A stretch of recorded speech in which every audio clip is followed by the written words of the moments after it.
विद्यार्थी मित्रांनो, तुमच्या मनामध्ये एम-एच-टी सी-ई-टी एक्झामला घेऊन खूप सारे क्वेशन्स आहेत. तर त्यातले काही क्वेशन्स मी आज या व्हिडिओमध्ये कव्हर करणार आहे.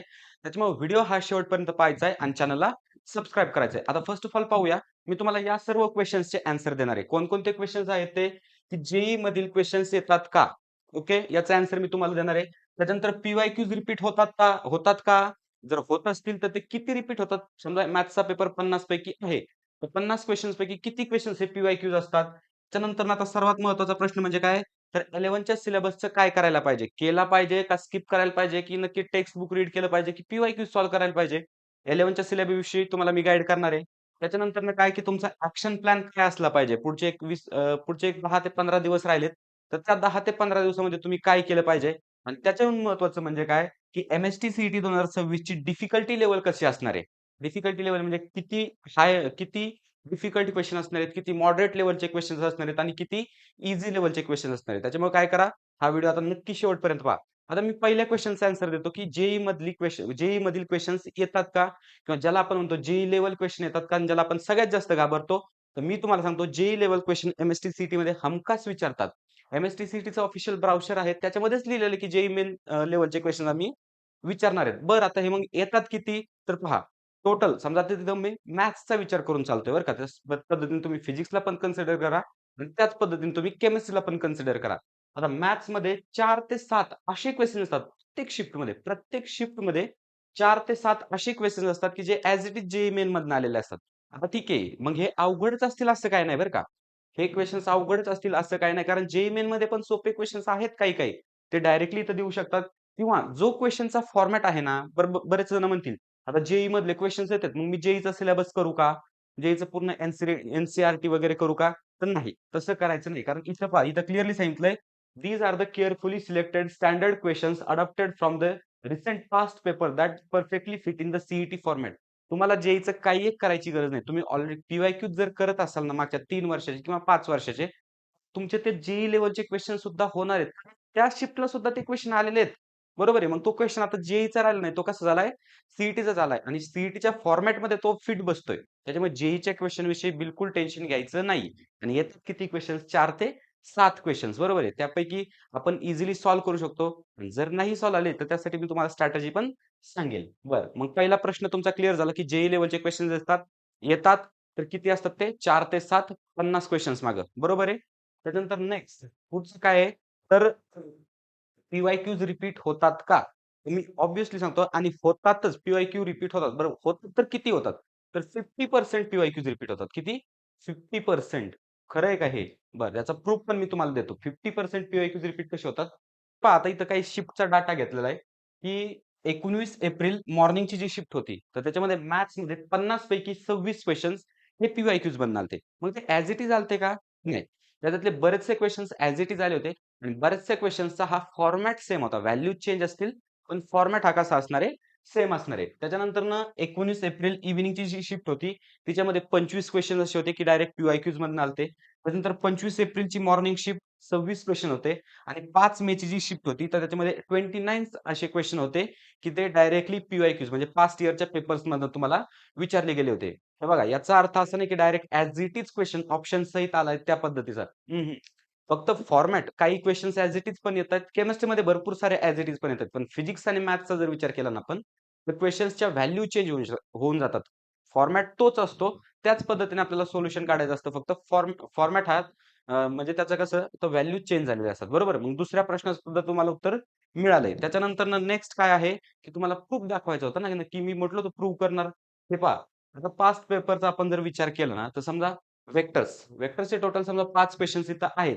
तर त्यापैकी लास्ट इयरमध्ये 4 क्वेशन्स हे पी-वाय-क्यूज मधनं आलते आणि 1 क्वेशन हा नवीन होता. 4 क्वेशन्स कसे आलते? पी-वाय-क्यूज. त्याच्यानंतरनं नेक्स्ट जर आपण पाहिलं, तर काय लाईन एंड प्लेन 5 क्वेशन्स, 5 पैकी 3 क्वेशन्स असे होते, की जे ॲज इट इज पी-वाय-क्यूज मधनं आलते आणि 2 क्वेशन्स हे कसे होते? तर नवीन होते. मग तुम्हाला तुमच्या प्रश्नाचं क्लिअरली उत्तर मिळालंय आणि हेच उत्तर फायनल. तुम्ही कुणाला जरी विचारलं, तर हेच उत्तर तुम्हाला ऐकायला मिळेल. बरं, त्याच्यानंतरचा प्रश्न म्हणजे काय? डिफिकल्टी लेव्हल एम-एच-टी सी-ई-टीची कशी असणार आहे? बरेचसे जण काय म्हणतायत, की डिफिकल्टी लेव्हल खूप ड्रास्टिकली इन्क्रीज होणार आहे. पण हे दरवर्षीचं आहे. ह्या अफवा ज्या असतात ना, दरवर्षी 2025 ला पण सेम ह्याच पद्धतीने की डिफिकल्टी लेव्हल खूप वाढणार आहे. ठीक आहे, थोडी जास्त वाढली 2026ला ठीक आहे थोडीशी वाढेल, पण ड्रास्टिकली इन्क्रीज होणार नाही, की डायरेक्ट जेईई मेनच्या हायर जाईल आपण. बरोबर. कोणताही पेपर असो, तर कोणत्याही पेपरमध्ये काय असतं, की 40-40-20 चा रूल असतो. 40% जे क्वेशन्स असतात ना पर्सेंट, तर ते ईझी लेव्हलचे असतात. त्याच्यानंतरनं 40% जे असतात, तर ते मॉडरेट लेव्हलचे असतात आणि 20% असे क्वेश्चन असतात, की ते फक्त थोडेसे चॅलेंजिंग असतात. आता सीईटीचा जर विचार केला ना, तर सीईटीमध्ये 11 ते 17 असे क्वेश्चन्स असतात, की जे अतिशय ईझी आहेत. फॉर्म्युला बेस म्हणू शकतो आपण. म्हणजे 2 किंवा 3 स्टेपमध्ये आपण एक क्विकली याचा आन्सर किंवा गेस करून तर इझिली आपण एक विथिन सेकंद याचा आन्सर मिळवू शकतो. 11 ते 17 असे क्वेशन्स असतात. त्याच्यानंतर ना म्हणजे हे तुम्हाला मॅथ्ससाठी सांगतोय बरं का मी. त्याच्यानंतर आणि फिजिक्स आणि केमिस्ट्रीसाठी पण हेच राहणार आहे. त्यानंतर 30 नियर अबाउट 30 क्वेशन्स असे असतात. नियर अबाउट सांगितलं हां. हे पहा हे नंबर्स कमी जास्त सुद्धा होऊ शकतात, की ते मॉडरेट लेव्हलचे असतात आणि ॲक्चुअल जो आपण स्कोर करतो, तर तो इथं असतो. इथं स्कोरिंग होते. कारण ईझी लेव्हलचे क्वेशन्स आहेत, तर हे सर्वच अटेम्प्ट करायचे. सर्व जणांना त्याचे मार्क्स मिळणार आहेत, बरोबर. पण चॅलेंजिंग कुठं असतं आपल्याला, तर मॉडरेट लेव्हलच्या क्वेशन्समध्ये ॲक्युरसी वाढवणं. ज्या विद्यार्थ्यांनी याच्यामध्ये ॲक्युरसी वाढवली, तर त्याचं पर्सेंटाइल बूस्ट होतं. आणि त्याच्यानंतर असतात हार्ड लेव्हलचे क्वेशन्स, जे जसं मी तुम्हाला सांगितलं 4 ते 7 जेईई मधले येतात. त्याच पद्धतीने 4 ते 7 असे क्वेशन्स असतात, की जे थोडेसे चॅलेंजिंग असतात. त्याच्यासाठी आपल्याला काय करावं लागतं, की थोडंसं समराईज वगैरे करायला लागतं किंवा टाईम कन्झ्युमिंग असतात. मग त्यासाठी आपण काय स्ट्रॅटेजी यूज करणार सांगू? तर त्यासाठी आपण स्ट्रॅटेजी यूज करणार, की अगोदर हे क्वेशन्स अटेम्प्ट करणार. त्याच्यानंतरनं मॉडरेट लेव्हलचे क्वेशन्सकडे जाणार आणि जर टाईम शिल्लक राहिला, हे पूर्ण क्वेशन सोडून, तरच या क्वेशन्सकडे जाणार. जर स्क्रीनवर तुम्हाला या पद्धतीचा एखादा क्वेशन वाटला, की बाबा नाही बाबा मला खूप टाईम लागू शकतो यासाठी, विथिन सेकंद तो तुम्ही स्किप करायचा आहे. बरोबर आहे? मग तुम्हाला समजलं, तुमच्या प्रश्नाचं उत्तर तुम्हाला मिळलं. बरं, आता नेक्स्ट क्वेशन. नेक्स्ट क्वेशन काय आहे तर क्लास 11च्या सिलेबस विषयी काय करायचं? बरेचसे जण आता सध्या असे असतील, की ज्यांचा क्लास 12चाच पूर्ण नाहीये. काय सांगतो मी ज्यांचा क्लास 12चा सिलेबस पूर्ण नाही झाला, तर त्यांनी क्लास 11th कडे जाऊ नका. मी डायरेक्टली त्यांना सांगतो, की क्लास 11th कडे जाऊ नका. क्लास 11th कसं कव्हर करायचं? पी-वाय-क्यूज मधनं. कसं करायचं? पी-वाय-क्यूज मधनं 7 ते 8 प्रश्न असे असतात. ओके 10 पैकी समजा 10 प्रश्न विचारतात ना क्लास 11th मधनं मॅथ्ससाठी, तर त्यातले 7-8 प्रश्न असे असतात, की जे पी-वाय-क्यूज बेस असतात. मग बेस्ट राहील, की तुम्ही 2 वर्षाचे पी-वाय-क्यूज करा, जर तुमच्याकडे वेळ असेल तर. आणि जर वेळ नसेल, आता पुढे तुम्ही जर सुरुवात केली असेल, तर तुम्हाला सांगतो क्लास 11चं डोक्यातनं काढून टाका. काही गरज नाहीये बेसिक्स वगैरेची. तुम्ही एकदा व्यवस्थित अभ्यास करून बघा. तो चॅप्टर व्यवस्थित एनालिसिस करा. त्याच्या बेसिक्सची तुम्हाला काहीच गरज पडणार नाही. जरीच पडली, तर त्या टॉपिकपुरतं आपल्याला तेवढं करता येतं. मग तुम्हाला तुमच्या प्रश्नाचं उत्तर मिळलंय. काय?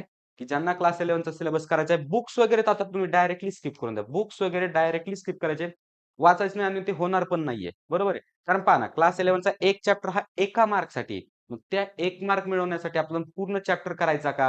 मग तो समजा आपण क्लास 11ला टाईम घातला, तर क्लास 12चं आपलं खूप मिस होतंय. मग त्याच्यामुळे काय करायचं क्लास 11 डायरेक्ट स्किप करून द्या. काही एक प्रॉब्लेम नाहीये. खूप चांगला स्कोर होईल तुमचा. जर तुमच्याकडे वेळ असेल, तुमचा 12चा सिलेबस पूर्ण झाला असेल, तर पी-वाय-क्यूज मधनं क्लास 11 तुम्ही कव्हर करा.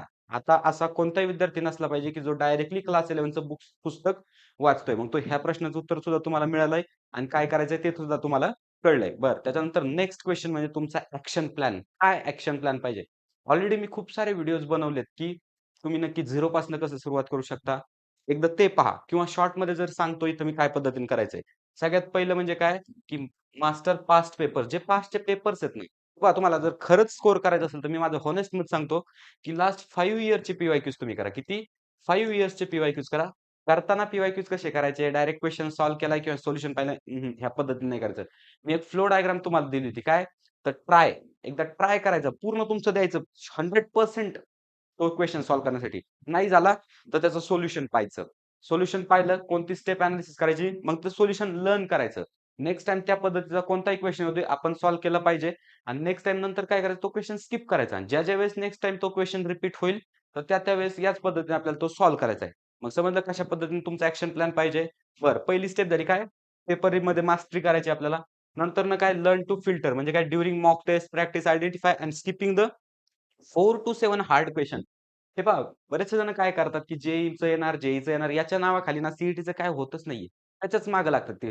म्हणजे मला सांगा तुमचं एफर्ट्स आहे 4 ते 7 क्वेशन्सवर तुम्ही इन्व्हेस्ट करताय आणि बाकीचे क्वेशन्स तुम्ही स्किप करून टाकताय. बरोबर आहे? मग त्या पद्धतीने करायचं नाही. त्याच्यापेक्षा बेटर हे 4 ते 7 क्वेशन्स येणारच नाहीत असं कन्सिडर करा ना किंवा माझे आज ते मार्क्स सुटले असं कन्सिडर करा. बाकीचे जे राहिले तेवढ्या क्वेशन्सवर फोकस करा. मग फिल्टर करायला किंवा स्किप करायला तुम्ही शिकलं पाहिजे आणि त्याच्यानंतरनं काय फोकस ऑन ॲक्युरसी. ॲक्युरसी वाढवा. ॲक्युरसी वाढवा. हे पहा बऱ्याचशा टेक्निक आहेत. ऑप्शन एलिमिनेशन असेल, युनिट्स वरून असेल, त्याच्यानंतरनं जी व्हॅल्यूज वगैरे असतील, तर या व्हॅल्यूजवरनं क्वेशन असतात किंवा आउटलायर व्हॅल्यूज असेल, म्हणजे काय एखादा पर्टिक्युलर क्वेशन आहे. त्याच्यात ॲन्सर दिलंय 0.7, 0.007, 0 किंवा 7 आणि एक दिलंय डायरेक्ट 14, 13 असं काय दिलंय. आपल्याला कळतंय ना, या 7 मधल्यापैकीच कोणतेतरी ॲन्सर असणार आहे.